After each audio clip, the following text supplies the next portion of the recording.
Welcome to Plymouth 400 Conversations. I'm Michele Pecoraro, and I'll be your host for this series. The 400th commemoration of our nation has inspired a body of creative work: poetry, film, literature, and art. This series will explore several of these projects and how they contribute to the historic, educational, and cultural legacies of the Plymouth 400 commemoration. In this episode, we'll get to know documentary filmmaker Andrew Giles Buckley, whose film Stephano explores a link between William Shakespeare and Mayflower passenger Stephen Hopkins. Hi, Andrew, and welcome to Conversations. Morning. Thank you for inviting me. Thank you. I'm very excited to talk about this little twist in history. So let's take a look at the trailer for Stephano before we begin with our questions. He came very close to being strung up, and it was only because people spoke out on his behalf that he survived. Upon this river dwelleth Massasoit. It cometh into the sea at the Narragansett Bay where the Frenchmen so much use. A dreadful storm and hideous began to blow from out the northeast. Take in the topsail! Tend to the master's whistle! Blow till thou burst thy wing, ne broom and up!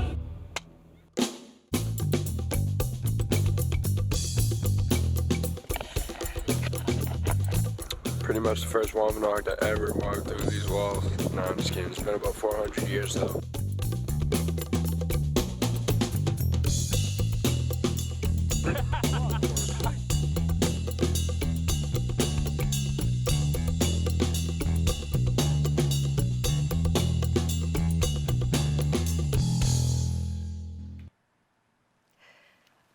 Well, Andrew, this story is a link that most people don't know about between Shakespeare and Plymouth Colony's history.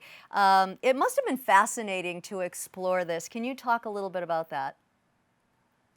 Sure. I mean, this is a story that that really kind of, if there's a Venn diagram of things.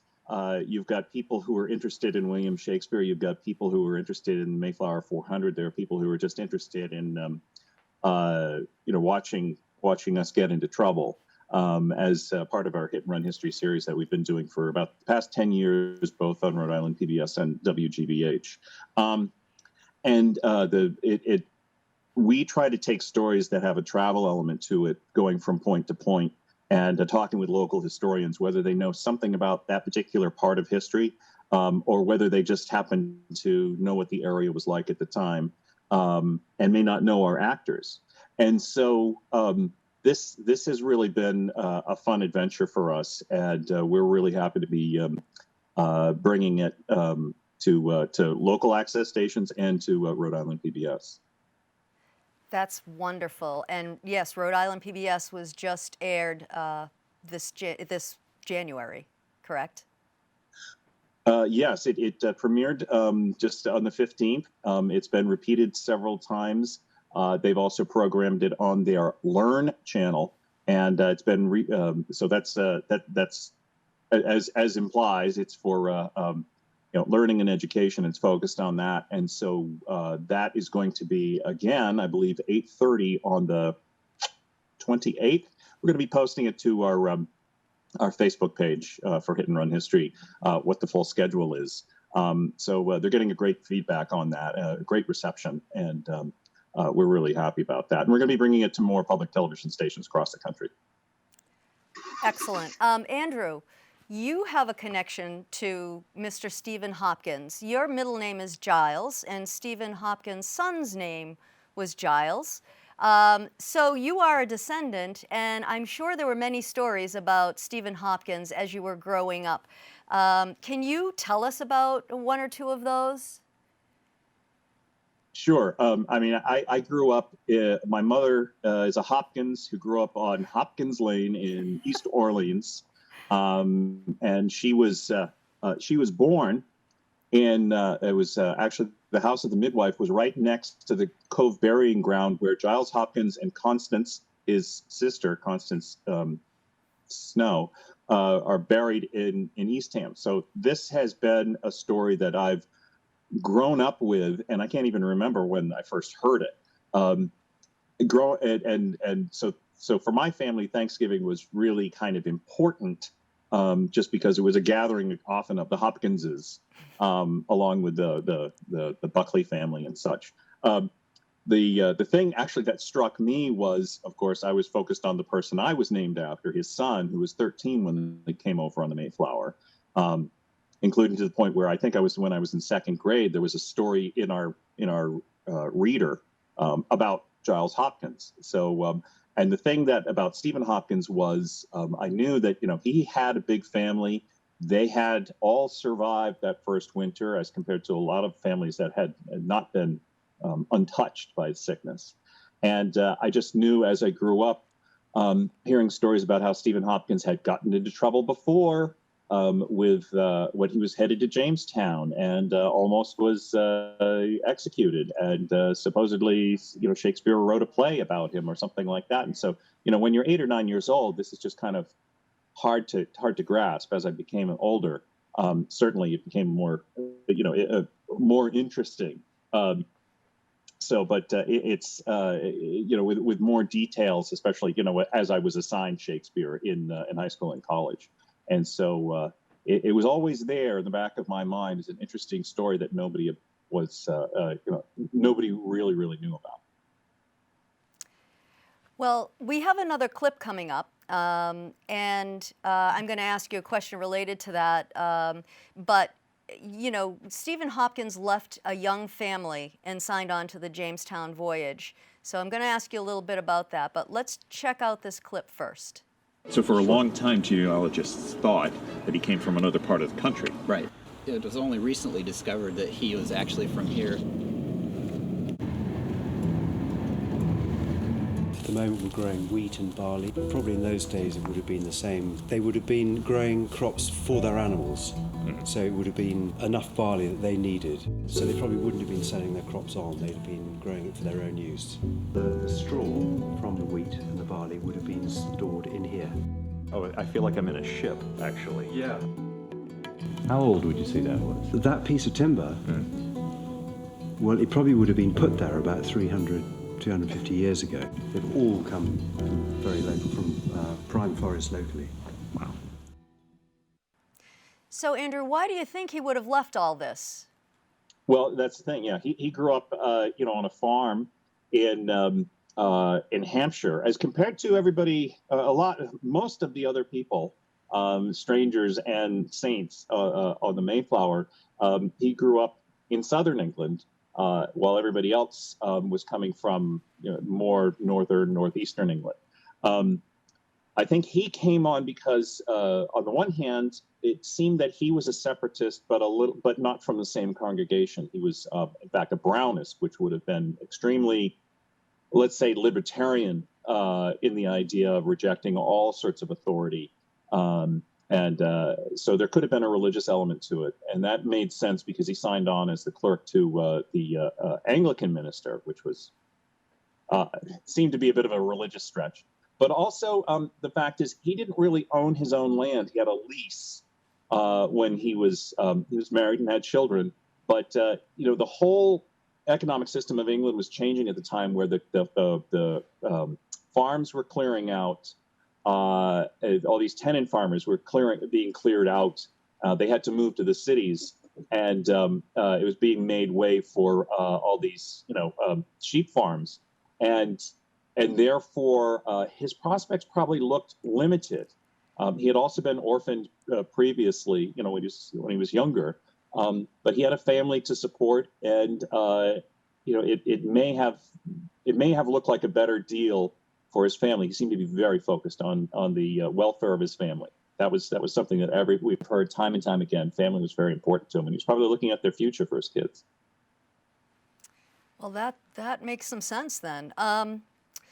So you had to do a lot of research in order to understand what was going on. So what was the most challenging aspect of making this documentary? And then what made you laugh while you were making this documentary?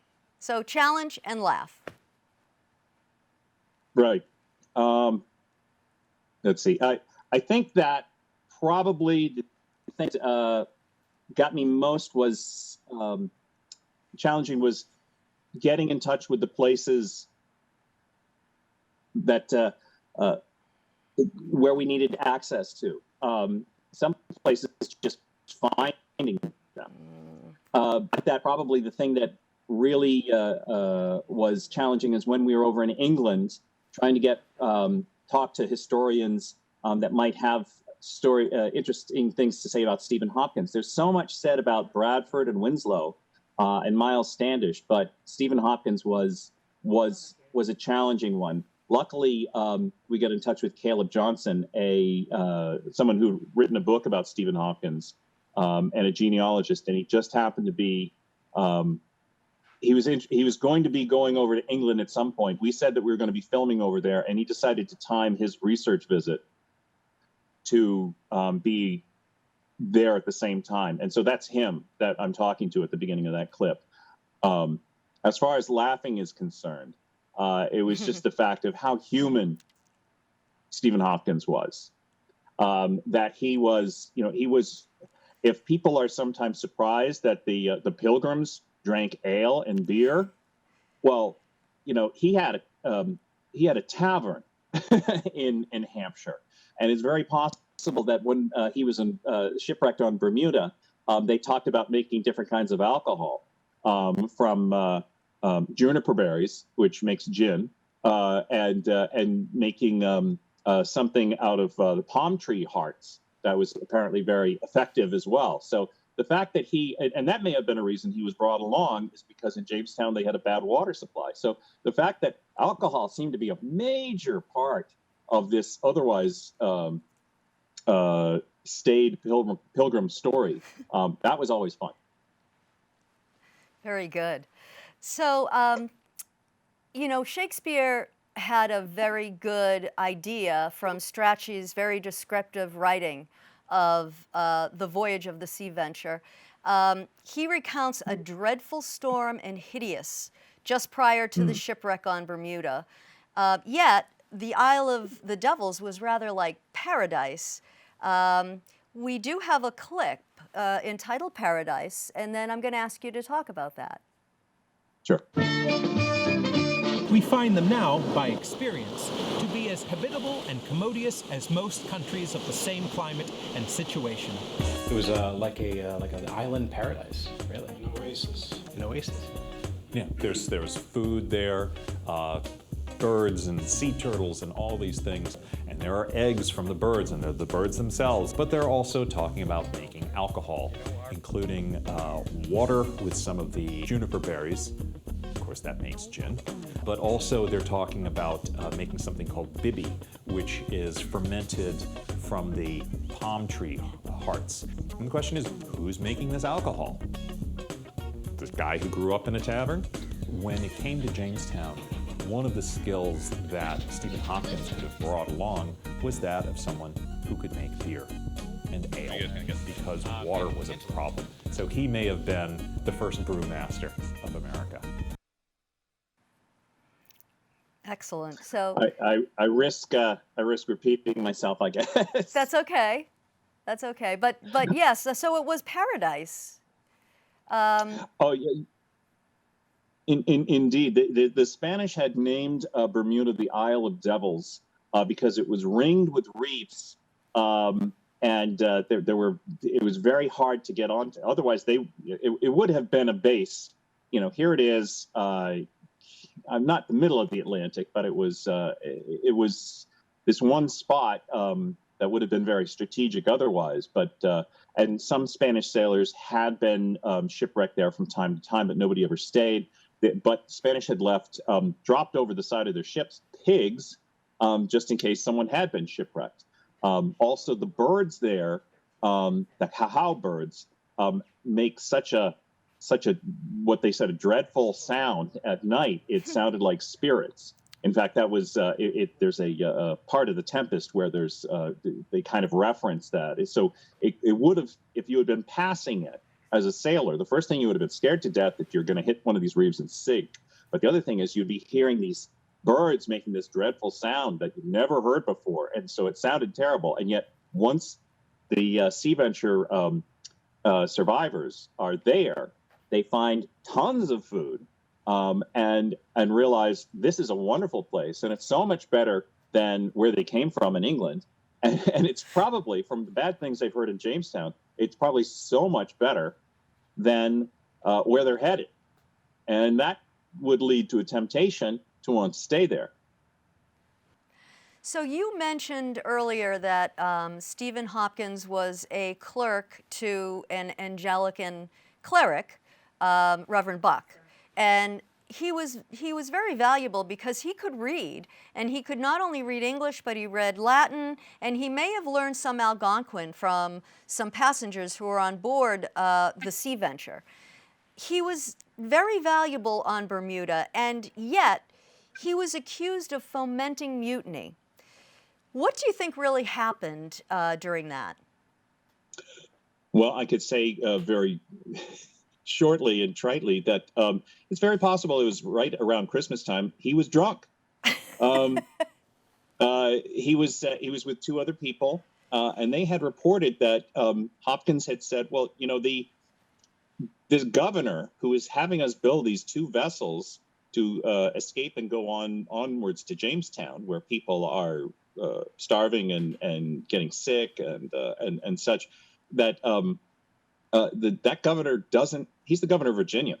He's not the governor of Bermuda, and so he doesn't have any more authority than if they had been in France or Brazil. Basically ordering everybody to work. No work, then you're going to get punished or whatever else. And so there had been some problems because Bermuda's a nice place. Why leave here? What's the point? So the governor heard about this. He had him, he convicted him of mutiny, even though Hopkins wasn't a soldier and he'd never signed up for that.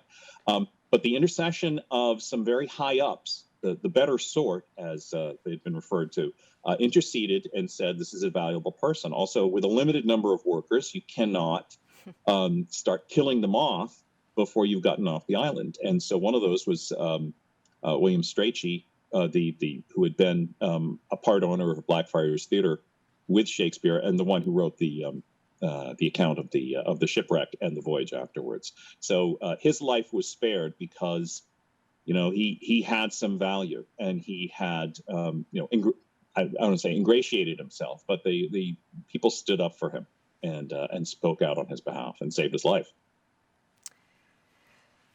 Okay. So we do have another clip coming up, but it's going to lead into a question about whether or not you think that Stephen Hopkins was fairly depicted by Shakespeare as Stephano in The Tempest. But let's take a look at this clip first. The story of The Tempest opens with a ship in a storm, one summoned by the wizard, Prospero, who separates its passengers into 3 groups on the shores of his island, where he lives with his teenage daughter Miranda and the original inhabitant of the island, their slave, Caliban. Prospero is also served by Ariel, a sprite with magical powers. The main group consists of the Duke of Milan, Prospero's brother, who had disposed and exiled him years before, and the King of Naples and their retinue. Prospero has brought his brother here for revenge. The second are the king's jester, Trinculo, and butler, Stephano, who washed ashore on a cask of sherry. They encounter Caliban, whom they introduce to alcohol, and who, in turn, recruits to kill his master Prospero and take over the island. The third is the king's son, Ferdinand, whom Prospero manipulates into love with Miranda to ensure her future. In short, Stephano fails. The 2 young lovers become a match, and Prospero comes to forgive his brother, and they all return to the ship, leaving Caliban and freeing Ariel. Jamie, what do you think? It's magnificent.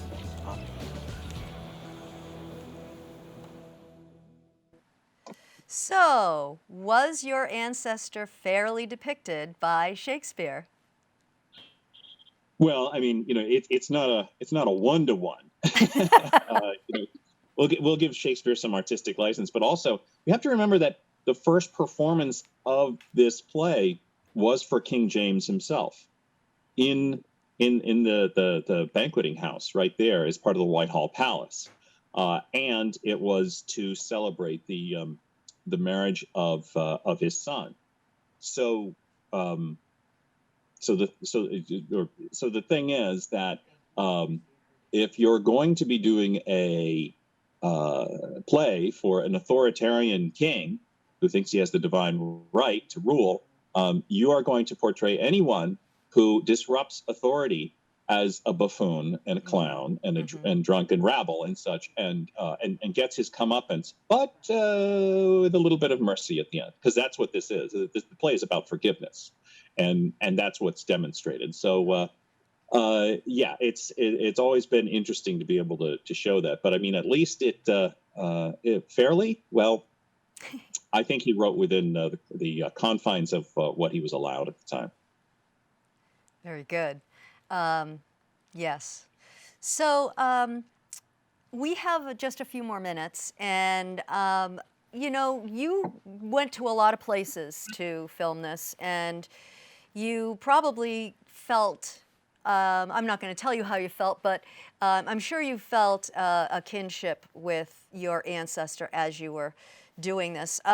If you could meet Stephen Hopkins anywhere along his remarkable life, what questions would you ask him and why? Two come to mind. The first is his firstborn was Elizabeth. She is not, and she was baptized in Hursley in Hampshire, but however, she does not accompany the family later on when it gets on the Mayflower. So I'd like to know what happened to her. We really don't have any records of her. People suppose that she died, but you know, it's very possible she was married and decided not to go with Dad, you know, to off to Plymouth or such. So we really don't know. The other thing that would be interesting is Hopkins was in London the time that Pocahontas was leaving. In 1617, and you know, he had just gotten married. I'd like to know if he attended her funeral in Gravesend, because she was on her way home, but she never made it out of the mouth of the Thames, and died tragically of sickness. And that's where she's buried. I would love to know who was at her service, and if he was there, because he was present, most likely at her wedding. Wow. In Virginia. Those are incredible questions, and wouldn't it be great if we could just summon him back and get those answers? Well, yes, exactly. Andrew, I could talk to you for another half hour, but we don't have that time, so I'm going to say thank you so much for coming on and giving us this, this look at Stephano. Great. Well, thank you for the opportunity, and yeah, I could go on forever. We're just happy that we were able to pull this into an hour and a half. It goes everywhere. We've felt that we presented it in a balanced fashion, and we're getting a great reception. So thank you for the opportunity to talk about it. Very good. Thank you. Thank you for joining us for Plymouth 400 Conversations. Special thanks to our sponsors and guests who have made this series possible, and our partners at PAC TV and the Center for Active Living in Plymouth. For more information about Andrew's film Stephano and how to view other episodes of this show, please visit our website, plymouth400inc.org. Until next time, go make some history.